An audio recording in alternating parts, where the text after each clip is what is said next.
মজার একটা ঘটনা, খেয়াল করে শুনবেন। বয়স কত? 35। কাবা ঘরের পুনর্নির্মাণ হবে। কাবা ঘরের 4টা কর্নারের একটা কর্নার আছে আর রুকনুল হাজারিল আসওয়াদ, যেখানে হাজরা আসওয়াদ পাথর থাকে, ওইটাকে সরানো হয়েছে। এখন কাবা ঘরের নির্মাণ শেষ, ওই হাজরা আসওয়াদ পাথর নিয়ে এটার কর্নারের মধ্যে সেট করা হবে। কিন্তু কে রাখবে? কারণ হাজরা আসওয়াদ তো যেন তেন পাথর নয়, জান্নাতি পাথর। কিয়ামতের দিন এই পাথরের ভেতরে আল্লাহ একটা জিহ্বা দিবে, 2টা চোখ দিবে। এই পাথর বলবে, আল্লাহ এই লোকগুলো আমারে চুমো দিয়েছিল, এর উসিলায় আজকে তুমি তার জান্নাতে ঢুকায় দাও।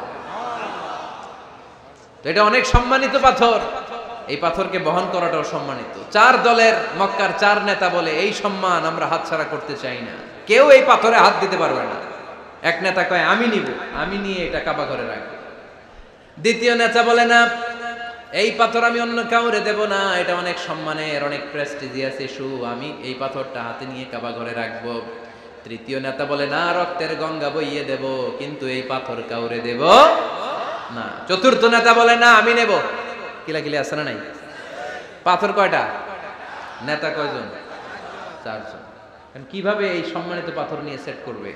কেউ মীমাংসায় যেতে পারে না। এক মুরব্বী বলে, থাক, আজকের জন্য এখানেই সবার মুলতবি, আগামী দিনে এই মসজিদুল হারামের দরজা দিয়ে প্রথম যে ঢুকবে সে সিদ্ধান্ত দিবে। আল্লাহর মেহেরবানি, এর পরের দিন এই পথ দিয়ে ছুটে এসেছে বিশ্বনবী মুহাম্মদ। সুবহানাল্লাহ পড়বেন না? আল্লাহ পড়েন আওয়াজ করে। কামলিওয়ালা নবী প্রথম আসলেন, সবাই খুশি, জামিন রাদিনা বি। আরে আলামিন আসছে, আলামিন আসছে। সবাই বিশ্বনবীকে বললেন, এই এই ঘটনা। কেউ তো পাথর ছাড়তে চায় না।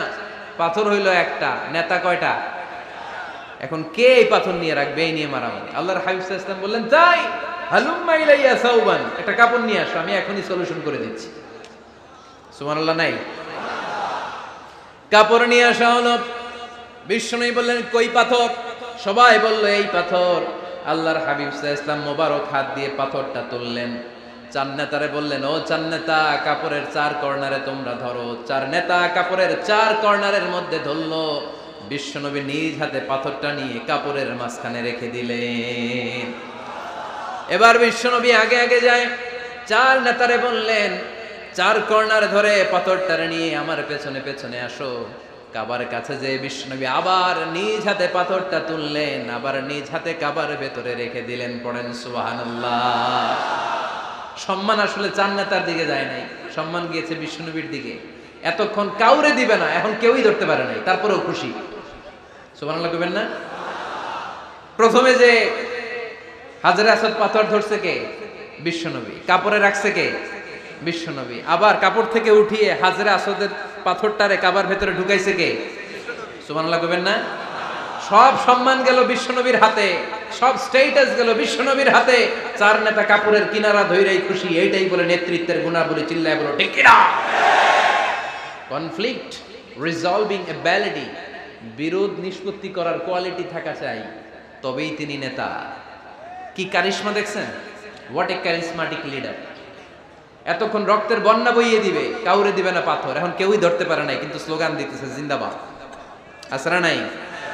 নেতা হইলে এরকম নেতা হইতে হবে। মদিনাতে আউস আর খাজরাজ গোত্রের যুদ্ধ 120 বছরের। কয় বছর? কেউ থামাতে পারে না, রক্তক্ষয়ী যুদ্ধ। আল্লাহর হাবিব সাল্লাল্লাহু আলাইহি ওয়াসাল্লাম মক্কা থেকে মদিনায় এসে 7 দিনের ব্যবধানে 120 বছরের যুদ্ধ থামাইয়ে দিলেন। এতদিন এই গোত্রের লোকের সাথে এই গোত্রের কোনো বিয়ে নাই, এই গোত্রের লোকের সাথে এই গোত্রের কোনো অর্থনৈতিক লেনদেন নাই। বিশ্বনবী যখন আউস খাজরাজের যুদ্ধ থামিয়ে দিলেন, মদিনাতে আনন্দের ধুম পড়ে গেল, নতুন নতুন উৎসবের ধুম পড়ে গেল। সব ভাই ভাই। নেতা হইলে এরকম নেতা হইতে হবে, কোনো মারামারি থাকতে পারবে না সমাজে। চিল্লা এখন ঠিক কিনা? নেতা আসলেই সমাধান, নেতা আসলেই। সহিহ বুখারীতে একটা কিতাব আছে, কিতাবুস সুলহ, মীমাংসার অধ্যায়। একটা বাব আছে, বাবু কওলিল ইমামি লি আসহাবিহি ইযহাবু বিনা নুসলিহ বাইনাহুম। ইমাম সাহেবের এই কথা যে আমাদেরকে নিয়ে চলো, আমরা মিলাই দেব, এটা আল্লাহ রাসূল সাল্লাল্লাহু আলাইহি ওয়াসাল্লামের একটা বিখ্যাত ডায়ালগ। ডায়ালগটা কি? খেয়াল করে শুনেন। যুদ্ধ, মারামারি আর ঝগড়া শুনলেই আল্লাহ রাসূল সাল্লাল্লাহু আলাইহি ওয়াসাল্লাম বলতেন, ইযহাবু বিনা নুসলিহ বাইনাহুম। আরে আমরা আছি তো, আমগরে নিয়ে যাও না, আমরা মিলাই দিব। সুবহানাল্লাহ পড়েন। মারামারি দেখলে বিশ্বনবী মিলায় দিতেন। আল্লাহর হাবিব সাল্লাল্লাহু আলাইহি ওয়াসাল্লাম বলতেন, আলা উখবিরুকুম বিআফদালি দারাজাতিন মিনাস সালাতি ওয়াস সিয়ামি ওয়ান নুসুক, রোজা নামাজ সালাতের চেয়ে বড় একটা সওয়াবের কাজ আছে, ওটা কি আমি তোমাদের বলবো না? সাহাবারা বললেন, সেটা আবার কি? বিশ্বনবী বললেন, ইসলাহু যাতিল বাইন, দুইজন ঝগড়া করতেছে, তুমি ঝগড়া না লাগায় দিয়া মিলাই দিবা, এর চেয়ে ভালো কাজ হয় না। জোরে কোন ঠিক কি না? সবচেয়ে শ্রেষ্ঠ কাজ। নোয়াখালীতে আগুন লাগলে আপনারা কি দিয়ে নিবা? কি দিদায়? পানি। অনেকে ওই জায়গায় তেল ঢালে। জ্বলতেছে কি? আগুন। আগুন নিবানোর জন্য ঢালবেন কি? অনেকে ঢালে কি? তেল। আহা, না, আপনি থামায় দিবেন, মিলায় দিবেন। আপনার জন্য ভালো জিনিস মিলায় দিবে কে? 7 নাম্বার, ফারসাইটেডনেস, দূরদৃষ্টিতা, ভিশনারি অ্যাটিটিউড, ফিউচারিস্টিক। নেতা অনেক দূর দেখতে পায়, তিনি দূরদর্শী। কর্মী যত দূর দেখে, নেতাও যদি তত দূর দেখে, দেশ চলবে? কথা বলেন। কর্মী যদি দেখে 500 মিটার, নেতার দেখতে হবে কয় মিটার? 1000 মিটার। কর্মী যদি দেখতে পায় 1000 মিটার, নেতার দেখতে হবে কয় হাজার মিটার? 2000 মিটার। কারণ নেতা হবে ফিউচারিস্টিক, ভিশনারি, স্বপ্নবাজ, স্বপ্নচারী। নেতাকে স্বপ্ন দেখতে হয়, ওই স্বপ্ন জাতিকে দেখাতে হয়। চিল্লায় বলেন ঠিক কি না? মানুষ তার স্বপ্নের সমান বড়। আপনি কত বড় আপনার স্বপ্ন শুনলে বোঝা যাবে। স্বপ্ন সেটা না যেটা মানুষ ঘুমিয়ে ঘুমিয়ে দেখে, স্বপ্ন সেটা যেটা অর্জনের আকাঙ্ক্ষা মানুষকে ঘুমাতে দেয় না। আল্লাহর হাবিব সাল্লাল্লাহু আলাইহি ওয়াসাল্লাম স্বপ্ন দেখিয়েছেন সাহাবাদেরকে, বিশ্ববিজয়ের স্বপ্ন, ইসলামকে বিজয়ী শক্তি হিসেবে দেখার স্বপ্ন। চিল্লায় বলেন ঠিক কি না? আল্লাহর হাবিব বলতেন, ইন্নাল্লাহা জাওয়ালি আল আরদা ফারাআইতু মাশারিকাহা ওয়া মাগারিবাহা।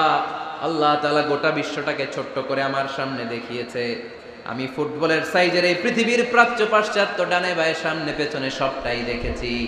ওয়া ইন্না মুলকা উম্মতি সায়াবলুগু মা জুবিয়ালি। যত দূর আল্লাহ আমারে দেখিয়েছে, তত জায়গায় লা ইলাহার পতাকা পতপত করে একদিন উড়বে। কোন একদিন এদেশের আকাশে কালিমার পতাকা উড়বে। সেদিন সবাই খোদাই বিধান পে দুঃখ বেদনা ভুলবে। এটাই আমাদের স্বপ্ন। চিল্লায় বলেন ঠিক কি না? স্বপ্ন দেখতে জানতে হয়। সুলহে হুদাইবিয়া চলতেছে, সন্ধি।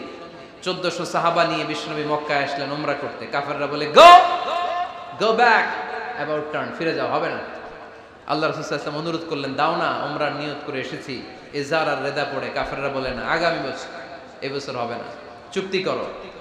চুক্তির মধ্যে লেখা হলো, মা খাবা আলাইহি মুহাম্মাদুর রাসূলুল্লাহ। ঠিক আছে, চুক্তি 10 বছরের, মুহাম্মদ রাসূল সাল্লাল্লাহু আলাইহি ওয়াসাল্লামের পক্ষ থেকে চুক্তি। কাফেররা বলে, না, আমরা তো তোমার রাসূলুল্লাহ মানি না। তোমার রাসূলুল্লাহ মানলে তো মা সাদাদনাকা আলা শাই, তোমার সাথে কোনো ঝগড়াই নেই, রাসূলুল্লাহ কাটো। সাহাবীরা তেড়ে উঠলেন। ওমরে ফারুক বলেন, মুখ সামলে কথা বল। সুহাইল ইবনে আমির, তোর জিহ্বাটা আমি টেনে ছেড়ে ফেলবো, সাবধান। আমার নবী শেষ নবী, শেষ রাসূল মুহাম্মদ রাসূলুল্লাহ কাটার ক্ষমতা কারো নাই। আমি ওমর বেঁচে থাকলে কেউ কাটতে পারবে না। বিশ্বনবী বললেন, ওমর সরে যাও, কেটে দাও। সুবহানাল্লাহ কইবেন না? মুহাম্মদ রাসূলুল্লাহ কাফেররা মানে না। কাফেররা কয়, তুমি লেখো মুহাম্মদ ইবনে আব্দুল্লাহ, আব্দুল্লাহর বেটা মুহাম্মদ। কারণ মুহাম্মদ রাসূলুল্লাহ যদি এই সন্ধিতে থাকে, চুক্তি তার নিচে আমরা সিগনেচার করি, তার মানে এটাই প্রমাণ হয়ে যায় আমি তোমাকে রাসূল বলে মানি। আমরা কাফেররা তোমাকে রাসূল বলে মেনে নিয়েছি। নো, তোমার রাসূল বইরা মানলে তো খেলা এখানেই শেষ। কাটো, রাসূলুল্লাহ লেখা যাবে না, লিখতে হবে আব্দুল্লাহর বেটা মুহাম্মদ। কোন সাহাবারা রাজি হয় না। কথা শুনতেছেন? সাহাবারা বলে, রক্তক্ষয়ী যুদ্ধ হবে, আমার নবীর নামের পরে রাসূলুল্লাহ লিখতেই হবে। বিশ্বনবী বললেন, কেটে দাও। কারণ সাহাবারা দেখতেছে এতটুকু, বিশ্বনবী দেখে অতটুকু। বিশ্বনবী অন্য প্ল্যানে আগাচ্ছেন। বিশ্বনবী ভাবলেন, 10 বছরের যুদ্ধ বিরতি যদি হয়ে যায়, আমি আমার লোকদেরকে ঠিক করব। আমি তারবিয়া, তালিম, তাহজিব, তামাদ্দুন দিয়ে মদিনাটাকে একটা কল্যাণ রাষ্ট্রে পরিণত করব। আমি আমার ফোর্সকে সাজাবো, আমি আমার সাহাবাদেরকে প্রশিক্ষিত করব। এই 10 বছরের ব্যবধানে আমি গোটা বিশ্বকে ঝাঁকি মেরে কাঁপিয়ে দেব। কিন্তু সাহাবারা পড়ে আছে রাসূলুল্লাহর মধ্যে। সাহাবারা পরে আছে কই? সাহাবারা এর চেয়ে বেশি ভাবতে পারতেছে না। সাহাবারা বলে রাসূলুল্লাহ কাটা যাবে না, বিষ্ণু বললেন কেটে দাও। তার মানে নেতা কর্মী যদি দেখে 500 মিটার, নেতার দেখতে হবে 1000 মিটার। চিল্লায় বলেন ঠিক কিনা? নেতার 9 নাম্বার গুণাবলী, a leader should be very strategic. নেতাকে কৌশলী হতে হয়, কৌশল না জানলে উনি নেতা হতে পারে? বলেন। ডিপ্লোম্যাটিক কোয়ালিটি, কূটনীতি যদি না জানা থাকে নেতা হইতে পারবে? আল্লাহর হাবিব সাল্লাল্লাহু আলাইহি ওয়াসাল্লামের মতো বড় কূটনীতিবিদ পৃথিবী দেখেছে?